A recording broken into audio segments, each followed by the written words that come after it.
उत्तर प्रदेश के एक कोने में बसा गांव नागरपुर। वो गांव जो आज भी औरतों को परछाई मानता है। बरसात की कड़कती रात थी। मिट्टी की कच्ची दीवारों के बीच दर्द की कराह गूंज रही थी। राम सिंह की झोपड़ी में उसकी पत्नी सुगना प्रसव पीड़ा से तड़प रही थी। बाहर तूफान था, लेकिन भीतर एक और तूफान जन्म ले रहा था। लड़की हुई है, आगे बोला। दाई ने थके हुए स्वर में कहा। राम सिंह की आंखों में नफरत उभरी। मरेगी ये भी एक दिन चूल्हे में जलकर। लेकिन मां ने बच्ची को सीने से लगाया। आंखों में आंसू थे, पर होंठों पर एक नाम था, मीरा।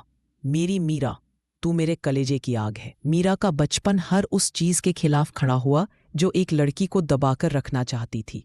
उसकी पहली याद थी पिता की मार, सिर्फ इसलिए कि उसने कुएं से पानी भरते वक्त किसी लड़के को जवाब दे दिया था। गांव के लड़कों को हक था हंसने का, बोलने का, खेलने का, लड़कियों को नहीं।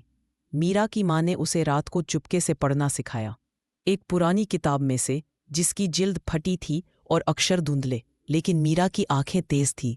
मीरा स्कूल जाना चाहती थी, पर पिता ने मना कर दिया। घर का काम कर, यही तेरी पढ़ाई है। मीरा ने घर में चुपके से रामू मास्टर से पढ़ना शुरू किया। हर रोज खेत से लौटते हुए मिट्टी से लथपथ पा और किताबें छुपाकर लाना। लेकिन एक दिन पकड़ ली गई। पिता ने हाथ में लाठी ली। मां बीच में आई। मीरा ने उसी दिन पहली बार खून की कसम खाई, मैं पढ़ूंगी और उस दिन इस गांव की हर बेटी को स्कूल भेजूंगी।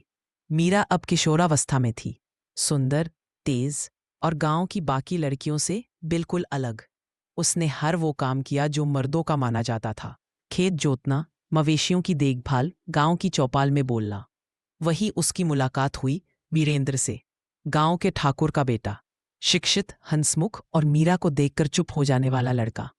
दोनों की दोस्ती शुरू हुई स्कूल की किताबों से और धीरे धीरे आंखों की भाषा से। मीरा को लगा शायद यही है जो उसे उसके सपनों तक पहुंचने में मदद करेगा। लेकिन फिर आया पंचायत का फरमान, नीची जात की लड़की और ठाकुर का बेटा, ये गांव जला देंगे हम। वीरेंद्र पीछे हट गया। मीरा का दिल टूटा, लेकिन उसकी आंखों में आंसू नहीं थे। अगर तू डर गया समाज से, तो मैं इस समाज को बदलूंगी। पंचायत के बाद मीरा पर बंदिशें और बढ़ गईं। स्कूल बंद, बाहर निकलना बंद। माँ की तबीयत बिगड़ने लगी।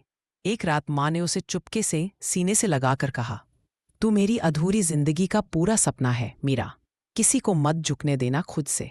सुबह माँ चल बसी। पिता ने शराब में डूबकर उसे कोसना शुरू कर दिया, तू ही मनहूस है, तू ही है जिसने सब छीना। मीरा अब अकेली थी। एक रात मीरा ने गले में फंदा डाल लिया। तब 16 साल की थी। तभी दरवाजा तोड़कर आया रघु, गांव का अनाथ लड़का जो मीरा से 5 साल बड़ा था। उसने फंदा हटाया और कहा, मरना आसान है मीरा, पर जीना तब असली बदला है जब तेरा दर्द इस दुनिया को शर्मिंदा कर दे। रघु ने उसे बचाया, भाई बन गया। उस दिन से मीरा की जिंदगी का नया अध्याय शुरू हुआ। रघु ने मीरा को एक रिश्तेदार के साथ शहर भेजा, लखनऊ। वहां मीरा ने सिलाई का कोर्स किया और साथ में एक महिला आश्रय एनजीओ में काम शुरू किया। वही उसे मिला उसकी जैसी कई और लड़कियों का दर्द। मीरा ने धीरे धीरे भाषण देना शुरू किया। एनजीओ की टीम ने उसका पहला वीडियो यूट्यूब पर डाला और वह वायरल हो गया। मीरा ने एनजीओ में रहते हुए महिलाओं के खिलाफ हो रहे अत्याचारों पर बोलना शुरू किया। उसका वीडियो वायरल हुआ और कई महिलाएं उससे जुड़ने लगी। मीरा ने शहर में पहला मोर्चा निकाला दहेज हत्या के खिलाफ। पुलिस ने उसे पीटा, गिरफ्तार किया, लेकिन उसकी तस्वीर अगले दिन अखबार के पहले पन्ने पर थी। मीरा ने जेल से निकलते ही उस लड़की के केस को फिर से खुलवाया जो जिंदा जलाई गई थी। केस चला, मीडिया जुड़ी और 6 महीने में फैसला, लड़की को इंसाफ मिला। मीरा का नाम अब सब जानने लगे थे। मीरा ने गांव लौटकर देखा, रघु को ठाकुरों ने मार दिया था, सिर्फ इसलिए कि उसने गांव की एक लड़की को भागकर शादी करने में मदद की थी। मीरा टूट गई, लेकिन रुकी नहीं। रघु की चिता की आग से उसकी आंखों में ज्वालामुखी बन गया। मीरा ने पंचायत चुनाव में खड़ा होना तय किया।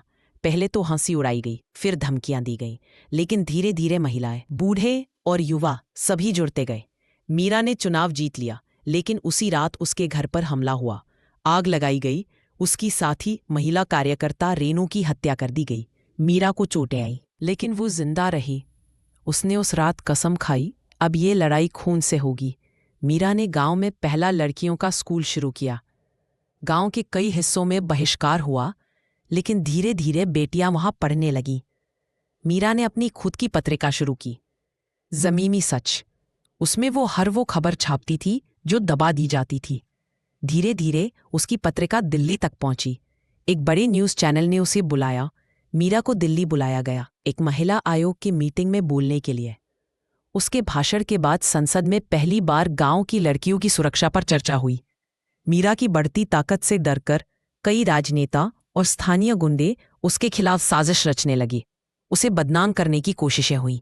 एक सेक वीडियो वायरल किया गया, लेकिन लोगों ने साथ नहीं छोड़ा। एक दिन मीरा की गाड़ी को रास्ते में घेरकर उस पर हमला हुआ। उसे 3 गोलियां लगी। वह अस्पताल में कोमा में चली गई। 18 दिन तक मौत से लड़ती रही। मीरा बच गई। जब वह आईसीयू से बाहर आई, उसकी आंखों में सिर्फ एक संकल्प था, अब ये आखिरी लड़ाई होगी। उसने पूरे उत्तर प्रदेश में महिला जागरण यात्राएं शुरू की। लाखों महिलाएं जुड़ गईं। मीरा के नेतृत्व में कई जिले बदलाव की ओर मुड़े। पंचायतों में महिलाएं प्रमुख बनी, शराबबंदी लागू हुई, बाल विवाह बंद हुआ। मीरा ने नागरपुर की पंचायत पर कब्जा कर लिया, वही जगह जहां से उसकी कहानी शुरू हुई थी। उसी पंचायत भवन पर एक दिन वह तिरंगा फहराती है और कहती है, मैं वो हूं जो चूल्हे की राख से निकली हूं और अब आग बन चुकी हूं। मीरा अब एक आंदोलन है, एक नाम नहीं, एक पुकार है। उसकी कहानी हर उस लड़की की कहानी है जो आवाज बनना चाहती है। खंडहर से जो बेटी निकली थी, उसने पूरे समाज को हिला दिया।